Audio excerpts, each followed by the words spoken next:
আচ্ছা দেখো, আংশিক ভগ্নাংশের নিয়ম হচ্ছে যে 5টা আছে। এগুলো নিয়মগুলো আমরা পরে দেখবো না। প্রশ্ন যেটা থাকবে সহজ কথা একদম, দড়ি সব সময়। এদিকে দেখো। আচ্ছা আর একটু পরে, এটা সময় লাগবে না। প্রশ্ন যেটা থাকবে সবসময় এটা কি করতে হবে, মানে যাই থাকুক দড়ি, তারপর এখানে 3টা দাগ।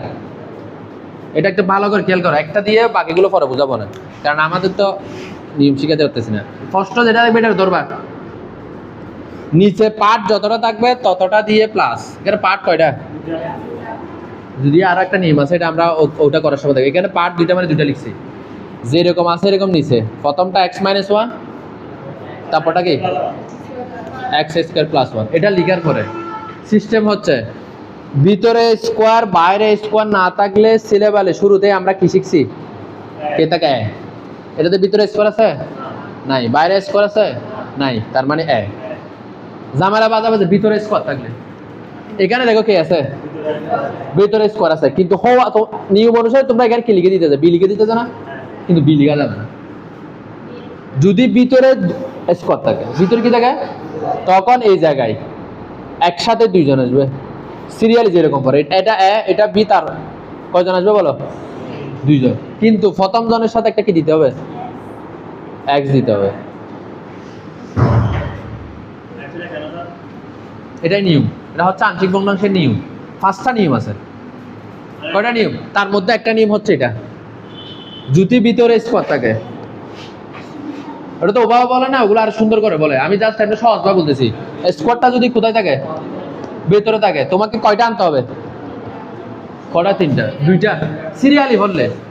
এখন আমি যদি তোমার যদি আরেকটা দিই, যেমন ধরো মনে করো এটা এইভাবে দিছে, x-1 plus x² + 1 plus s² + 1x²। তখন কি করবে? বাইরে স্কোয়ার থাকলে অসুবিধা নাই। বাইরে স্কোয়ার থাকলে নিয়ম কি জানো? পুনরাবৃত্তি হয় যায়। যেমন এই জায়গায় যদি এখানে একটা স্কোয়ার থাকতো, কোন জায়গায়, তাহলে এটা 2বার লিখতে হতো। এটাতে স্কোয়ার থাকার কারণে এটা কয়বার লিখছি দেখো তো? একবার 1, একবার 2। যেমন এটা হবে প্রথমটা হবে কি, তারপরটা হবে bx + c, তারপরটা হবে dx + e। কথা কি আমি বুঝাতে পারছি? শুধু কোথায় স্কোয়ার থাকলে। এই ধরনের 5টা নিয়ম আছে। এই অঙ্কগুলো হচ্ছে তোমাদের হায়ার ম্যাথে ছিল, 9-10 এর হায়ার ম্যাথ আছে না, ওখানে একটা দ্বিতীয় অধ্যায় আছে, ওখানে নিয়মগুলো সুন্দর করে দেওয়া আছে। একই ফলে আমরা আবার করতেছি যে, কিন্তু যারা পড়ি না তাদের জন্য কঠিন, যারা পড়ছে তাদের জন্য একটু হলেও সহজ। আমরা এত দূরে যাচ্ছি না, শুধু নিয়মটা শিখি। নিয়মটা হলো কি, এখানে ভিতরে স্কোয়ার নাই, বাইরে স্কোয়ার নাই, প্রথমটা কি, যদি ভিতরে স্কোয়ার থাকে কয়টা আসবে? 2টা আসবে সিরিয়ালি যেরকম পরে। এটা না প্রথমে আসলে তারপর বি, তারপর কি, কিন্তু প্রথমটার সাথে একটা কি দিতে হবে? x দিতে হবে। এটাই হচ্ছে নিয়ম।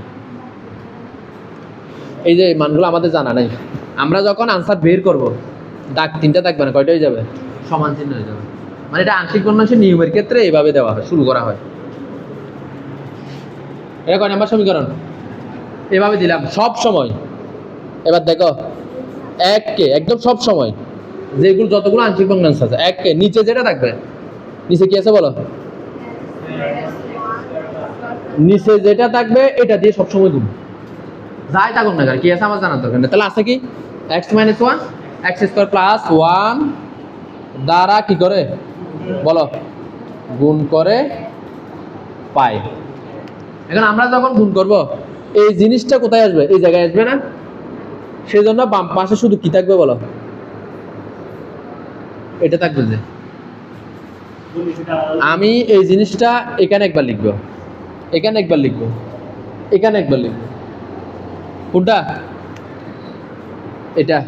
আমি যখন এখানে লিখবো, এটা কাটা যাবে না, থাকবে কি x² - x + 1। এটা যখন আমি এর পাশে লিখবো, কার পাশে? তাহলে কে কাটা যাবে বলো? তাহলে থাকবে কি দেখো তো?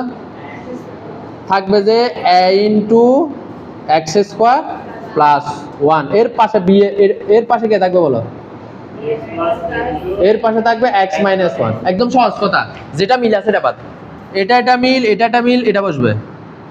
-1 মিল, কে বসবে? x² + 1 বলবে। x² + 1 মিল শুধু কে বসবে? x - 1 বলবে। সহজ কথা। এটাতে 2টা মিল ছিল, সেজন্য কেউ বসে নাই। এটাতে -1 মিল, সেজন্য -1 বসবে না, কে বসবে? প্লাসেরটা বসবে। এখানে প্লাসেরটা মিল, সেজন্য কোনটা বসছে? মাইনাসেরটা বসছে। সহজ কথা। এটা হচ্ছে কয় নাম্বার সমীকরণ? 2 নাম্বার সমীকরণ। এখন ঝামেলা হচ্ছে যে যদি ভিতরে স্কোয়ার থাকে, তোমাকে এখানে কিছু কাজ করতে হয়। ভিতরে স্কোয়ার না থাকলে এই কাজগুলো করতে হয় না, আর বুঝলেও করতে হয় না। এখানে অনেক, যেমন মনে করো তুমি যদি বলতে জানো যে এক্স স্কোয়ারের পাশে এ আছে, তাহলে তোমাকে অঙ্কটা করতে হবে না। যেমন এখানে এক্স কয়টা বলো তো? এর পাশে কি আছে? বি আছে।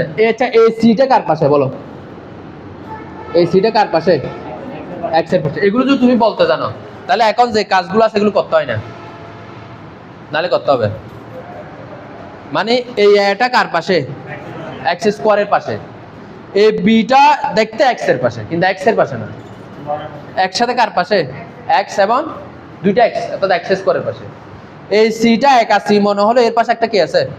এক্স আছে। তাহলে এটা যদি তোমাদের বুঝতে অসুবিধা, তাহলে আমাকে যে কাজটা করতে হবে, যেমন ওই আমরা গুণঙ্কের মতো করব।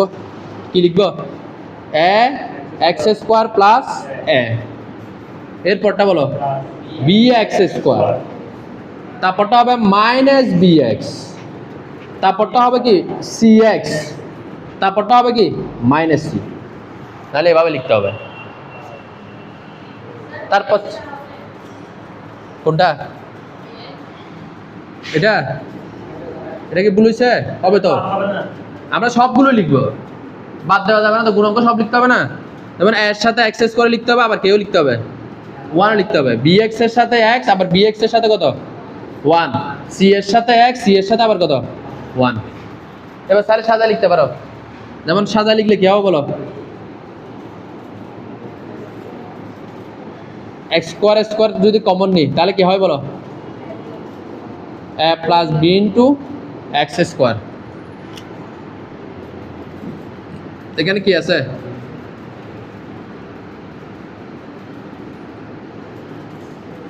এখান থেকে কি কমন যায়? তাহলে এক্স কমন নিলে কি হয় বলো? বলো minus B plus C into X. আর কে বাকি আছে? Minus C.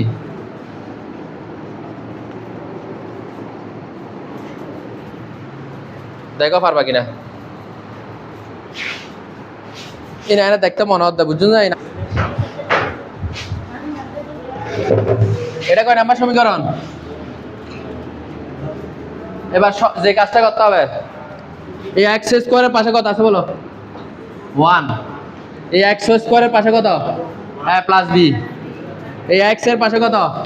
-1। এই এক্স এর পাশে কত? Minus B plus c. এটা মানে 1, আর এটা মানে কি মাইনাস সি। বলো, এবার লিখতে হবে 3 নং সমীকরণে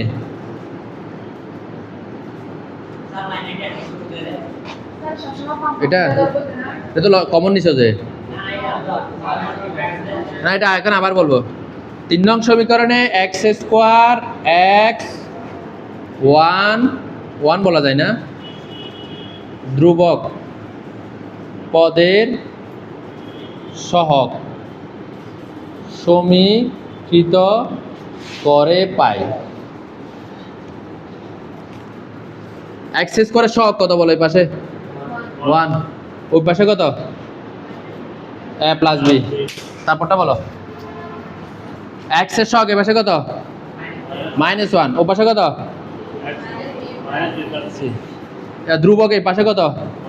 1, ও পাশে কত? এবার এখান থেকে ক্যালকুলেশন করে এ বি সি এর মান বের করতে হবে। তাহলে আনসার কেমনে করবো বলো? এটার নাম তুমি দিতে পারো 4, এটা কত? 5, এটা কত? 6।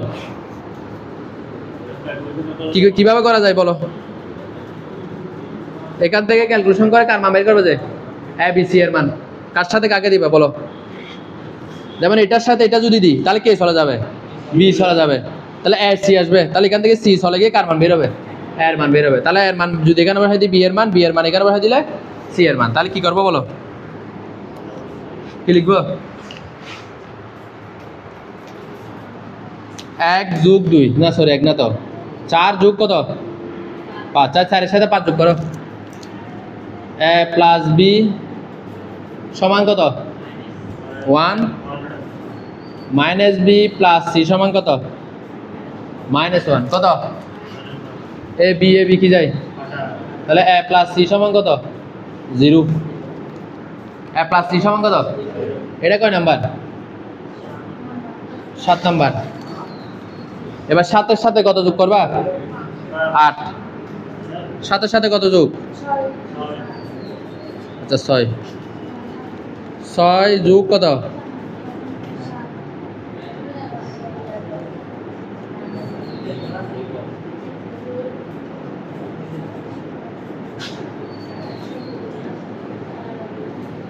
সিসি কত?